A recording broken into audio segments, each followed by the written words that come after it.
Hey guys, स्वागत है आप सभी का हमारे आज के सेशन में। मेरा नेम है ऋचा और आज हम एक ओवरव्यू देखने वाले हैं जनरल साइंस एंड टेक्नोलॉजी का कि आप किस तरीके से प्रिपेयर कर सकते हैं, क्या क्या टॉपिक्स जो हैं वो हम पढ़ेंगे। उससे पहले थोड़ा सा जानते हैं मेरे बारे में। मेरा जो नेम है वो ऋचा है और मुझे जो है 3 इयर्स ऑफ टीचिंग एक्सपीरियंस है। Mentor and coach for UPSC CSC and उसके अलावा प्रेजेंट टाइम में अगर मैं बात करूँ तो टीचिंग एंड कंटेंट राइटिंग का वर्क जो है वो मेरा चल रहा है। सब्जेक्ट्स की बात करूँ कि अगर सब्जेक्ट्स में क्या पढ़ाती हूँ तो political science and international relations and science and technology को पढ़ाती हूँ। मेरा मास्टर्स है political science and international relations. चलिए देखते हैं कि जनरल साइंस के अंतर्गत हम कौन कौन से टॉपिक्स कवर अप करें। ये आपके टॉपिक्स हैं।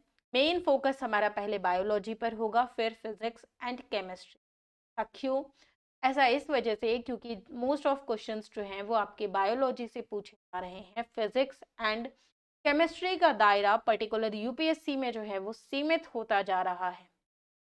अब आज के टाइम पीरियड की बात करें तो आपके जो प्रीलिम्स में क्वेश्चंस आ रहे हैं वो अप्लाइड साइंस एंड बायोलॉजी से मोस्ट ऑफ क्वेश्चंस आ रहे हैं।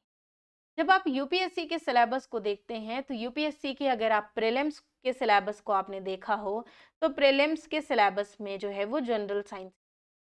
इस जनरल साइंस का मतलब क्या होता है?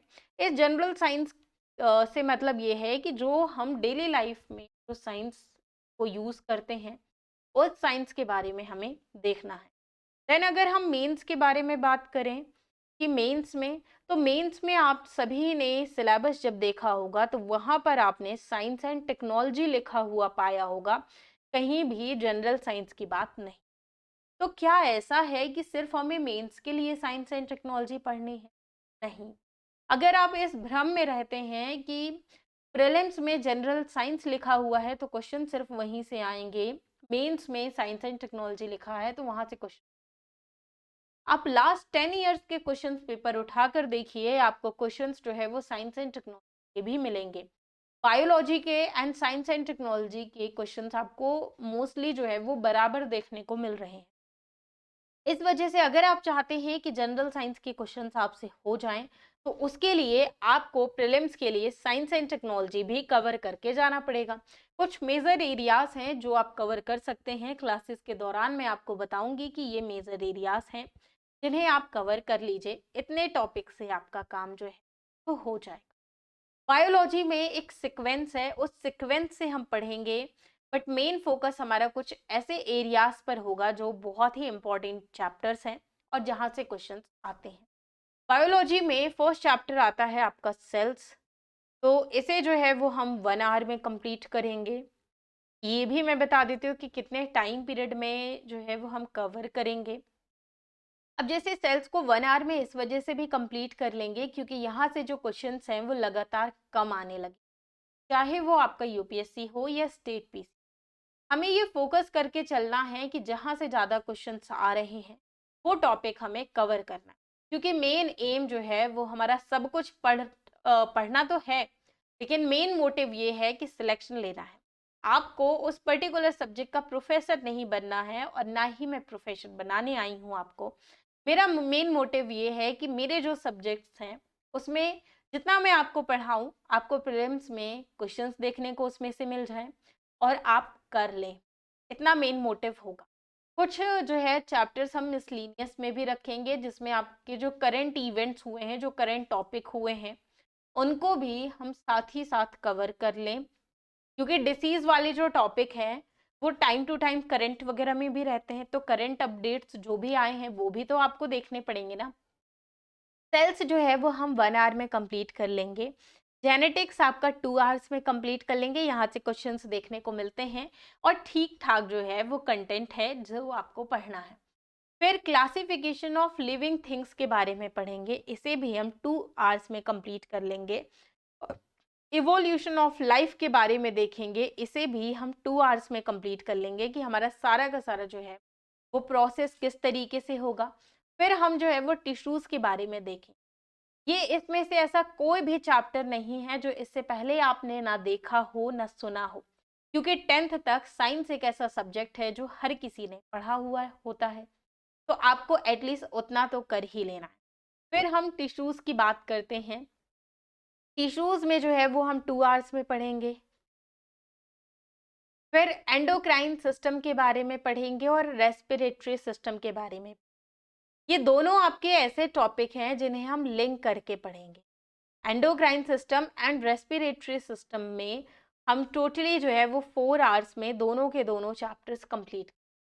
एक बात और, इसमें जो है वो आपके एमसीक्यू भी इंक्लूडेड होंगे।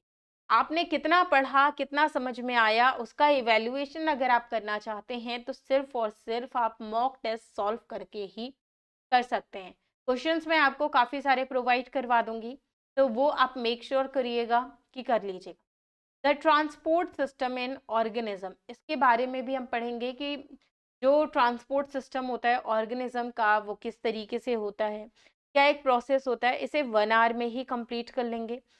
अगेन रिप्रोडक्टिव सिस्टम एक बहुत ही इंपॉर्टेंट चैप्टर है, इसी वजह से इसे हम 3 आवर्स में कंप्लीट करेंगे। मेक श्योर करेंगे कि यहाँ से जो भी क्वेश्चंस पूछे जाएं वो आपके कुछ भी ना छूटे, क्योंकि ये एक ऐसा टॉपिक होता है जिससे अच्छे खासे क्वेश्चंस जो है वो आप सभी से पूछे जाते हैं।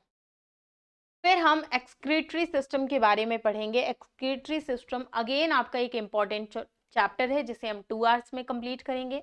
न्यूट्रिशन एक मोस्ट इम्पॉर्टेंट चैप्टर है, बहुत ही ज़्यादा इम्पॉर्टेंट चैप्टर है, तो इसे जो है वो 3 आवर्स में कंप्लीट करेंगे। साथ ही साथ हेल्थ एंड डिसीज एक ऐसा टॉपिक है ना कि आपका एक बार कवर हो गया ना, आप कोई भी एग्जाम दीजिए, यहाँ से आपको क्वेश्चंस देखने को मिलने ही मिलने हैं। तो इस टॉपिक को तो हमें बहुत ही अच्छे से करना है। यूपीएससी में भी आप देख लीजिएगा, लगभग एक क्वेश्चन तो आपको हर साल देखने को मिल ही जाता है। तो हेल्थ एंड डिसीज को जो है वो हम 2 आवर्स में कंप्लीट करेंगे, जिसमें जितने भी टॉपिक्स वगैरह होंगे, जितनी भी डिसीजेस होंगी, हेल्थ से रिलेटेड जो टॉपिक्स होंगे उन सभी को कवर कर लेंगे। फिर हम इकोनॉमिक जूलॉजी एंड बॉटनी जो है वो 1 आवर में कंप्लीट कर लेंगे। देन हमारा नर्वस सिस्टम ऑफ ह्यूमन आता है, ह्यूमंस का जो नर्वस सिस्टम है उसके बारे में देखेंगे कि वो किस तरीके से जो है वो काम करता है। तो नर्वस सिस्टम ऑफ ह्यूमंस को जो है वो आप 2 आवर्स मान लीजिए, और प्लांट हार्मोन्स को जो है वो हम 30 मिनट्स में कंप्लीट कर लेंगे। इसमें बहुत ज़्यादा चीज़ें नहीं हैं तो आपको देखनी है।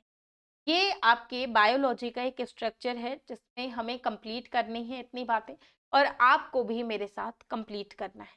साथ ही साथ इन सभी क्लासेस के हैंड रिटन नोट्स आपको मिलेंगे, तो नोट्स के लिए बिल्कुल भी परेशान नहीं हो, सारे के सारे हैंड रिटन नोट्स मेरे थ्रू आपको मिल जाएंगे, तो उसके लिए भी बिल्कुल टेंशन नहीं लेना।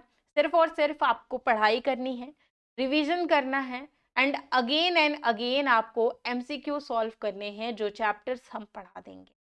इतना अगर आप कर लेते हैं, यूपीएससी में जितने भी क्वेश्चंस पूछे जाएंगे उनमें से आप डेफिनेटली क्वेश्चंस सॉल्व कर लेंगे। फिर बात आती है आपके फिजिक्स के टॉपिक की, कि फिजिक्स के टॉपिक में आपको क्या क्या कंप्लीट करना है। तो ग्रेविटेशन एंड सैटेलाइट हम कंप्लीट करेंगे, इसे जो है हम 3 आवर्स में कंप्लीट करेंगे, और सारे के सारे जितने भी सैटेलाइट्स एंड ग्रेविटेशन से रिलेटेड जो भी टॉपिक्स होंगे उन सभी को हम कवर करने का प्रयास करेंगे। टेम्परेचर एंड हीट को हम 1 आवर में कंप्लीट कर लेंगे। लाइट वेव्स एंड साउंड को जो है वो 1.5 आवर्स में हम कंप्लीट करेंगे। इन तीनों चैप्टर्स को एक साथ कंप्लीट करेंगे क्योंकि इनका जो लिंक है वो कहीं ना कहीं एक दूसरे से है। फिर हम electric current and its application को अप्रोक्सीमेटली 50 मिनट्स में कंप्लीट कर लेंगे। देन न्यूक्लियर फिजिक्स आपका जो है वो 30 मिनट्स में कंप्लीट कर लेंगे, क्योंकि आप ये नहीं सोचना कि न्यूक्लियर फिजिक्स के आपको मास्टर्स होना है, बिल्कुल नहीं। जो बेसिक्स हैं न्यूक्लियर फिजिक्स के हमें जो है वो वही करने हैं, एंड इलेक्ट्रॉनिक्स भी जो है वो हम 1 आवर में कंप्लीट कर लेंगे। ये चैप्टर्स जैसे ही कंप्लीट होंगे, एक एक चैप्टर उनके हम एमसीक्यू भी सॉल्व करेंगे, ताकि आप सभी जो है वो अपनी तैयारी को एक अच्छे डायरेक्शन में देख सकें। फिर हम केमिस्ट्री के टॉपिक्स की बात करते हैं। तो केमिस्ट्री में एसिड बेस एंड सॉल्ट देखेंगे। एसिड बेस एंड सॉल्ट आप 1.5 आवर्स मान लीजिए, इतने में जो है वो हम कंप्लीट करेंगे। हाइड्रोजन जो है वो आपका 30 मिनट्स में कंप्लीट हो जाएगा। हाइड्रोजन वाला टॉपिक जो है वो आपको साइंस एंड टेक में भी बहुत हेल्प करेगा। Metal and non metal 1 hour में कंप्लीट कर लेंगे। Organic chemistry and fuel sources भी आप 1.5 आवर्स मान लीजिए। टोटल अगर आप चैप्टर्स काउंट करें तो टोटल जो है आपके फिजिक्स, केमिस्ट्री एंड बायोलॉजी को मिला के टोटल आपको 27 चैप्टर्स जो है वो पढ़ने हैं। तो आगे आने वाले 2 मंथ में हमारा मेन मोटिव होगा कि हम पूरा का पूरा जो है आपका जनरल साइंस कंप्लीट करवा दें, और यहाँ से जो भी क्वेश्चंस पूछे जाएं वो आपके कुछ भी नहीं छूटे। कुछ क्लासेस हमारी मिसलेनियस क्लासेस होंगे जिसमें हम जो है वो आप सभी के साथ करंट इवेंट्स डिस्कस करेंगे जो टॉपिक से रिलेटेड है। कोई करंट अफेयर्स नहीं हम पढ़ेंगे, करंट इवेंट्स पढ़ेंगे जो जनरल साइंस से रिलेटेड है, ठीक है। उसके अलावा एक बहुत इंपॉर्टेंट चैप्टर आता है आपका न्यूट्रिशन एंड डाइजेशन, जिससे क्वेश्चंस लगभग पूछे जाते हैं। तो जब हम इसे पढ़ना चालू करेंगे तो आखिरकार किस तरीके से पढ़ेंगे, क्या अप्रोच होगी हमारी। जब भी हम कोई चैप्टर स्टार्ट करेंगे तो आप बिल्कुल परेशान मत होइएगा, क्योंकि जब बच्चे साइंस सुनते हैं ना तो साइंस के जो है वो 3 तरीके के बच्चे होते हैं, जिनके स्कूल टाइम पे भी नॉर्मल थी, कोई प्रॉब्लम नहीं है पढ़ने में। एक वो जिनकी बहुत बढ़िया है और जिनकी बहुत कमजोर है। तो जिनकी बहुत कमजोर है ना, बिल्कुल परेशान मत होइएगा, हमारे साथ जुड़िएगा। हम आपकी सारी की सारी क्लासेस जो है वो एकदम स्मूथली करवाएंगे, पूरी बढ़िया तरीके से आपकी कंप्लीट होंगी, आपको किसी भी तरीके से कोई भी डाउट नहीं हो। अब जब डाइजेशन की बात करते हैं ना, तो डाइजेशन क्या होता है, एक जटिल कार्बनिक जैव अणु है। यानी कि डाइजेशन का एक प्रोसेस होता है, जैसे आप खाना खाते हैं, एक आपने बड़ा बाइट खाया, अब उस बड़े बाइट को छोटे छोटे फॉर्म्स में डिवाइड करना का जो प्रोसेस है ना, वही आपका जो है वो डाइजेशन होता है। To convert into complex organic form to simplest form, it is known as digestion. यही जो है वो आपका डाइजेशन होता है। जैसे बड़े बड़े पत्थर होते हैं ना, उनमें हथौड़ा छेनी मार कर जो है वो छोटे छोटे पत्थरों में कन्वर्ट कर दिया जाता है, और आप घर बनाने के लिए उस गिट्टी का इस्तेमाल करते हैं। अब हमारे डाइजेशन का प्रोसेस भी कुछ ऐसा ही है। आपने खाना खाया, एक बड़ा बाइट खाया, अब जैसे डाइजेशन की बात करें तो इस डाइजेशन जो है, ये डाइजेशन की जो प्रक्रिया है, ये 4 प्रोसेस से होकर गुजर। पहले आपने किसी फूड को जो है वो इनटेक किया, पहले आपने क्या किया, फूड का इनटेक किया, आपने खाना खाया, जबरदस्त खा लिया, पेट भर के खा लिया, जितना मर्जी आया हमने उतना खाना खा लिया। कभी तो टेस्टी लग गया तो हमारा पेट जवाब देने लगता है कि अब मत खाओ, लेकिन मन नहीं मानता, खाते जाते हैं। फूड को पहले इनटेक करते हैं। अब जब फूड हमारे स्टमक में गया ना, तो डाइजेशन का प्रोसेस स्टार्ट हुआ।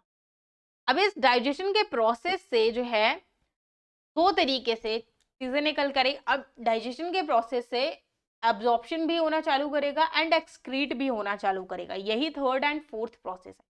यानी हमारी बॉडी में जो कुछ मिनरल्स की कमी थी, जो हमने फूड लिया उससे जो भी मिनरल्स, जो भी न्यूट्रिएंट्स थे जो हमारी बॉडी को जरूरत थे, वो हमारी बॉडी ने ले लिए। जो जरूरत नहीं थी, एक लगा कि वेस्ट मटेरियल है, इसकी एज सच कोई जरूरत नहीं है, उसको क्या कर दिया, बाहर निकाल दिया वेस्ट मटेरियल के फॉर्म में।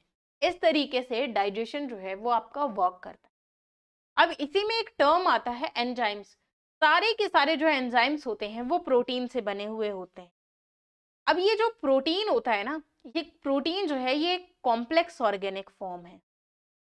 और अभी हमने पढ़ा कि डाइजेशन की जो प्रोसेस होती है उसका काम ही यही है कि जो बड़े बड़े बाइट हैं, जो कॉम्प्लेक्स ऑर्गेनिक फॉर्म है, उन कॉम्प्लेक्स ऑर्गेनिक फॉर्म को सिंपलेस्ट यूनिट में कन्वर्ट किया जाए। क्योंकि जब तक सिंपलेस्ट यूनिट में कन्वर्ट नहीं किया जाएगा, जो प्रोसेस है वो स्मूथली नहीं चल पाएगा। अगर हम चाहते हैं कि सारी की सारी जो प्रक्रियाएं हैं वो स्मूथली चल पाएं, तो इसी वजह से हमें ज़रूरत पड़ती है एंजाइम्स की। हमें जो है एंजाइम्स का सहारा लेना पड़ेगा, क्योंकि यहाँ पे क्या होता है कि ये जो प्रोसेस होते हैं, जो कॉम्प्लेक्स ऑर्गेनिक फॉर्म्स होते हैं, उनको सिंपलेस्ट यूनिट में कन्वर्ट कर दिया जाता है। एंड सिंपलेस्ट यूनिट में कन्वर्ट होने के बाद डाइजेशन का जो है वो प्रोसेस स्टार्ट होता है। अब ये जो 4 प्रोसेस हो रहे हैं ना, ये इन 4 प्रोसेस को हेल्प करने का काम करता है एलिमेंट्री कैनल। अब ये जो एलिमेंट्री कैनल है, ये 2 अलग अलग फॉर्म्स में डिवाइड होता है। एक डिवाइड है मेन ऑर्गन्स और कंपोनेंट्स में, एक है एसोसिएटेड ऑर्गन्स और ग्लैंड्स में। अब ये जो मेन ऑर्गन्स होते हैं ना, ये हमारी बॉडी में जो भी फूड हम खा रहे होते हैं उसको पूरे फंक्शन करवाने में ये आपके मेन ऑर्गन्स ही हेल्प करते हैं। अब ये एसोसिएटेड ऑर्गन्स क्या है? Associated organs in main organs की हेल्प करने के लिए बनाए गए हैं। जैसे हम अपने घर में, हमारा हमसे पूरा काम नहीं संभल पाता, हमको लगता है कि हम वर्किंग भी हैं और काम भी करना है, तो हम एक हेल्पर रखते हैं। अब हमारी बॉडी में भी कुछ ऐसा ही सिस्टम एक अरेंज किया गया मेन ऑर्गन्स के साथ कि कुछ एसोसिएटेड ऑर्गन्स भी रख देते हैं ताकि ये बेचारे परेशान ना हो, जो काम है वो ना रोके। तो फर्स्ट आता है माउथ। अब माउथ के फंक्शंस के बारे में पढ़ेंगे कि माउथ जो है वो किस तरीके से परफॉर्म करता है। अब माउथ में भी काफ़ी सारे आपके ऑर्गन्स होते हैं, उन सभी के बारे में पढ़ेंगे। जैसे आप सभी अब माउथ उसमें देखते हैं तो माउथ में आपकी काफ़ी सारी चीज़ें आ जाती है, आपके टीथ आ जाते हैं, आपकी टंग आ जाती है। ये सारे प्रोसेस किस तरीके से करते हैं, टीथ कितने टाइप्स के होते हैं, इन पर्टिकुलर टीथ का क्या वर्क होता है, इसोफेगस के बारे में पढ़ेंगे, स्टमक के बारे में पढ़ेंगे, क्योंकि आपने खाना खाया तो वो कहाँ जाता है, स्टमक में जाता है। अब जो डाइजेशन वाला प्रोसेस है वो यहीं से स्टार्ट होता है। स्टमक में ही आपके स्मॉल इंटेस्टाइन, लार्ज इंटेस्टाइन निवास करते हैं, जो कि हेल्प करने का काम करते हैं। एंड माउथ से स्टमक तक जो है वो प्रोसेस हो रहा है, स्मॉल इंटेस्टाइन लार्ज इंटेस्टाइन में जा रहा है, तो ऐसा तो नहीं। अब उसी बीच में आपका हार्ट भी पड़ता है, लिवर पड़ता है, इन सभी के बारे में भी पढ़ेंगे कि ये सारे के सारे जो है ये किस तरीके से फंक्शन करते हैं। रोल ऑफ हार्ट पढ़ेंगे, रोल ऑफ लिवर पढ़ेंगे कि किस तरीके से जो है वो प्रोसेस होता है। अब ये जैसे अलग अलग जो है ये एसोसिएटेड ग्लैंड्स है, जैसे स्लाइवरी ग्लैंड्स हैं, गैस्ट्रिक ग्लैंड्स हैं, पैनक्रियाज है, गॉल ब्लैडर है, इंटेस्टाइनल ग्लैंड्स हैं। ये अलग अलग ग्लैंड्स हैं जो मेन ऑर्गन्स को हेल्प करते हैं। तो आज के सेशन को यहीं तक रखते हैं। Thank you so much.